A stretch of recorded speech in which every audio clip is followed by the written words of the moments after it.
इसमें आरजेडी में कुछ विधानसभा चुनाव में उठापटक हो सकता है? देखिए, ऐसा कहीं कोई मामला नहीं है। राहुल गांधी जी जब बिहार आए थे, पटना आए थे, तो आपने देखा होगा उस दिन राष्ट्रीय जनता दल की राष्ट्रीय कार्यकारिणी की बैठक हो रही थी। मौर्य होटल में तेजस्वी जी से मिले जी। और उन्होंने कहा कि आपके घर पर मैं आ रहा हूँ और वो शाम में घर पर गए। लालू जी से मिले मैडम राबड़ी देवी से मिली, तेजस्वी जी से मिले और स्पष्ट रूप से तेजस्वी जी ने उनको जो संदेश दिया, उस संदेश को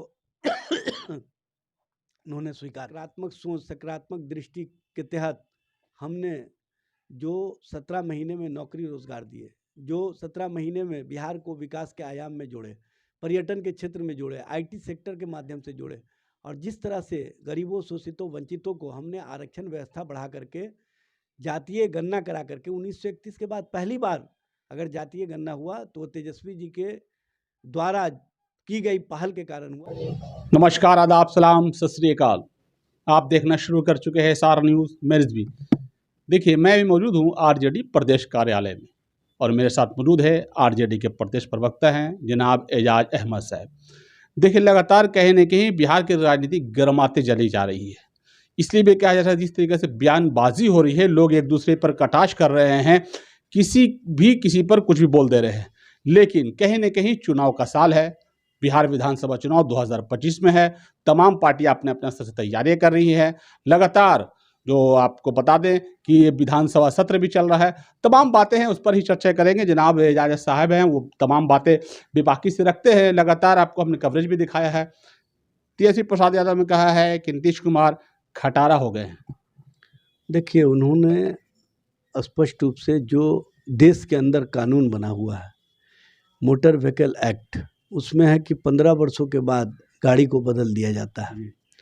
तो ये जो बिहार में सरकार चल रही है 20 वर्ष हो गया, तो इस गाड़ी को क्यों नहीं बदला जाए, जिस गाड़ी से बिहार की जनता को कोई फ़ायदा नहीं हो रहा है, जो कहीं ना कहीं प्रगति के नाम पर दुर्गति अपने ही हाथों से देखने का काम कर रहे हैं।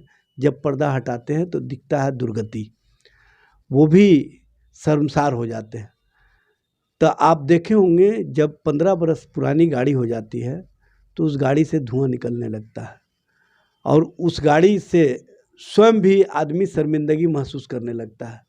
तो उसी तरह से 20 साल की सरकार से स्वयं नीतीश जी को शर्मिंदगी महसूस होने लगी है और प्रगति यात्रा में इस शर्मिंदगी का एहसास उनको खुद भी हुआ और उनके सरकार के जो अमला झमला साथ चल रहे थे उनको भी हुआ।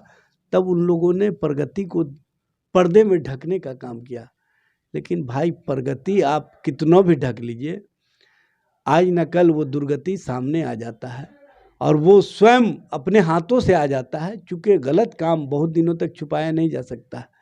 और जिस तरह से बिहार में विकास को कहीं ना कहीं कमज़ोर किया गया, बिहार में विकास के आयाम को कमज़ोर किया गया, वो स्पष्ट रूप से दिख रहा है। 17 वर्षों में तेजस्वी जी ने जो नौकरी और रोजगार दिए, जो बिहार के विकास को आगे बढ़ाया, जिस तरह से चिकित्सा और शिक्षा के क्षेत्र में बिहार को न सिर्फ बेहतर करने का काम किया, बल्कि लोग चर्चा करने लगे थे कि तेजस्वी जी के कार्यकाल में बिहार में चिकित्सा व्यवस्था बेहतर हुआ, शिक्षा व्यवस्था बेहतर हुआ। आज स्थिति क्या है कि स्वयं जो डबल इंजन सरकार की बड़ी पार्टी है, जो केंद्र की सरकार जिसकी है, उसके द्वारा नीति आयोग का रिपोर्ट में जब स्पष्ट रूप से सामने आ गया कि बिहार कृषि के क्षेत्र में, बिहार चिकित्सा के क्षेत्र में, बिहार शिक्षा के क्षेत्र में फिसड्डी राज है।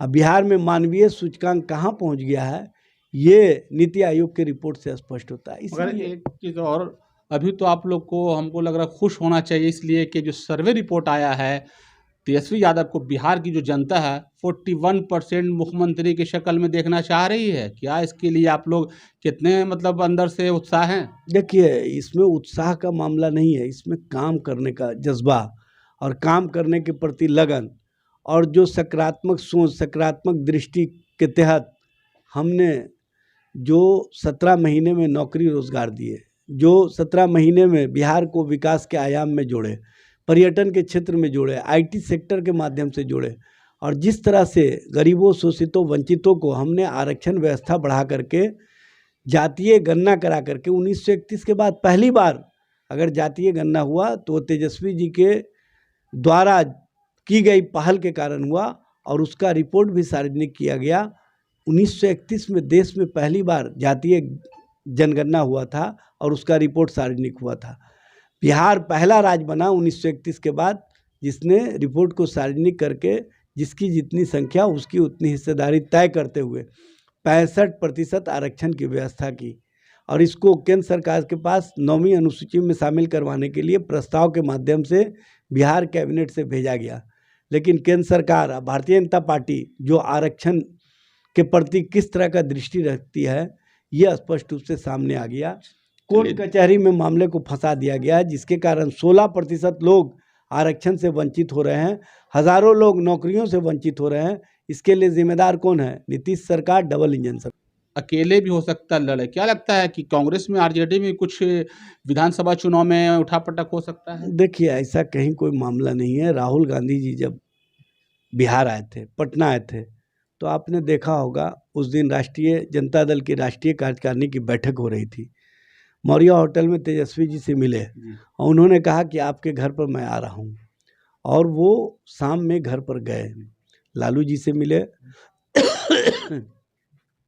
मैडम राबड़ी देवी जी से मिली, तेजस्वी जी से मिले और स्पष्ट रूप से तेजस्वी जी ने उनको जो संदेश दिया उस संदेश को उन्होंने स्वीकार किया। इसलिए बिहार की राजनीति में डबल इंजन सरकार के खिलाफ हम लोग एकजुट होकर के लड़ेंगे। देखिए, एकजुट होकर लड़ने का जहाँ तक है वो इनका कहना है। जो एजाज अहमद साहब प्रवक्ता है उन्होंने कह दिया साफ तौर पर इसे एकजुट होकर लड़ेंगे और तेजस्वी प्रसाद यादव जो 17 महीने में जो काम किया है उस पर ही जनता ने मुहर लगाई है। 40% जो आपको देख रहे हैं अभी जो सर्वे एक रिपोर्ट आया है। लेकिन सबसे बड़ा महत्वपूर्ण बात है कि चुनाव में फैसला होता है वो तो वोटिंग के बाद होता है। जो चुनाव होती है उसके बाद जो गिनती होती है उसके बाद हो। लेकिन अभी तो बहुत ही समय है, बहुत वक्त है मगर ये साल जो है चुनाव का साल है। 2025 में बिहार विधानसभा चुनाव होना है। तमाम स्तर से देखा जाए लेकिन तमाम तरीका से लोग में जो हलचल है बिहार की राजनीति में कुछ भी कहा नहीं जा सकता है कि किसकी ओर कौन जाए। धन्यवाद।